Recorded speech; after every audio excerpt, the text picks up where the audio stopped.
2 రోజుల నుంచి మీరు గతంలో చేసిన కొన్ని కామెంట్స్ వేరు సందర్భాల్లో దాని ముందు వెనక కట్ చేసి కొన్ని వీడియోలు రన్ చేస్తున్నారు. అదేంటంటే అదేదో లోకేష్ తీసుకొచ్చాడు రెడ్ బుక్, ఎర్ర బుక్, ఎర్రి బుక్ అనేది ఒకటి, రెండోది ఆ పప్పుగాడు ఉన్నాడే అనేది. ఈ మాటలు పప్పుగాడు అనే మాట నా లైఫ్లో ఇప్పుడు అనుకున్నాను.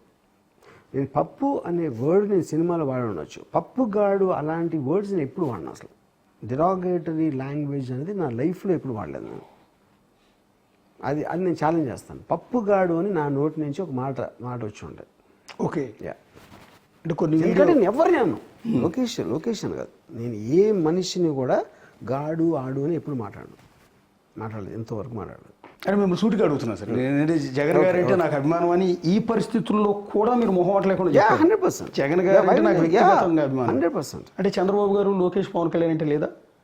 నేను చాలాసార్లు చెప్పాను, నాకు చంద్రబాబు నాయుడు గారి మీద ఇంప్రెషన్ ఒక పర్టికులర్ టైంలో ఎన్టీఆర్ గారికి చాలా నేను పెద్ద ఫ్యాన్ కాబట్టి ఆ టైం నుంచి నాకు అది మెయింటైన్ అవుతూ వచ్చింది. ఓకే, దాని గురించి పెద్ద ఎక్కువ ఆలోచన కూడా లేదు.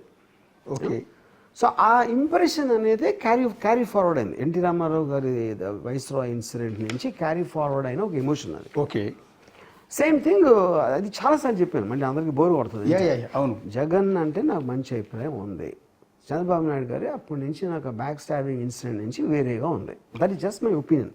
అది ట్రూత్ఫుల్గా జరిగిందా, రేపు పొద్దున్న ఎవరన్నా ఒక నేరేటివ్లో అసలు ఎన్టీ రామారావు గారే విలన్, చంద్రబాబు నాయుడు గారు హీరో అని చెప్పారు అనుకోండి, ఒకవేళ కన్విన్సింగ్గా ఐ మైట్ చేంజ్ అక్కడ ఉంటుంది కానీ దీని మూలన ఉండదు. అది నేను చెప్పేది.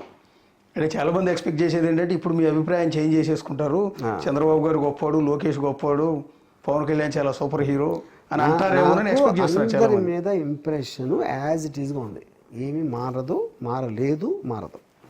అది జస్ట్ కానీ నేను ఇన్కాన్సిక్వెన్షియల్. ఎందుకు ఇన్కాన్సిక్వెన్షియల్ అంటే నేను ఇంకా పాలిటిక్స్ జోలికి వెళ్ళను, అది ఎప్పుడు చెప్పేసాను, అది అయిపోయింది. సెకండ్ థింగ్ ఏంటంటే నేను ఓటు కూడా వేయను.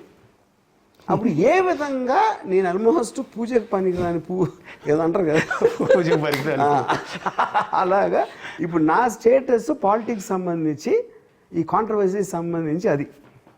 అంటే రీసెంట్గా పవన్ కళ్యాణ్ గారు పబ్లిక్ మీటింగ్లో ఒక స్టేట్మెంట్ ఇచ్చారండి, మీ గురించి కాదు, ఒక ఇష్యూకి సంబంధించి పోలీస్ డిపార్ట్మెంట్ సరిగా రియాక్ట్ కావటం లేదు.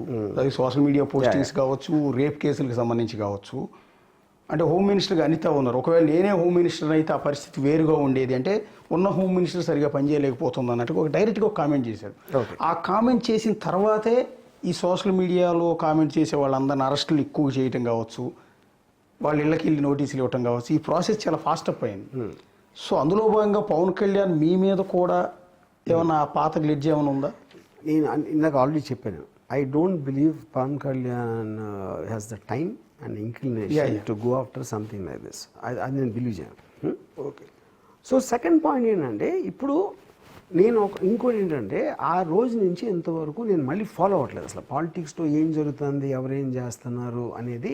నేను ఎందుకంటే నా మైండ్ మొత్తం వేరే వాటికి డైవర్ట్ అయిపోయింది ఇప్పుడు. ఓకే, అబ్సల్యూట్లీ పవన్ కళ్యాణ్ గారు ఏమన్నారు హోమ్ మినిస్టర్ గురించా, పోలీస్ గురించా అనేది ఏది ఎక్కడెక్కడ ఎవరు మాట్లాడుతూ ఉంటే ఒకటి కొర ఇని ఉండొచ్చు, కానీ నేను నా ఫోకస్ పెట్టలేదు, ఎందుకంటే my mind got diverted from that.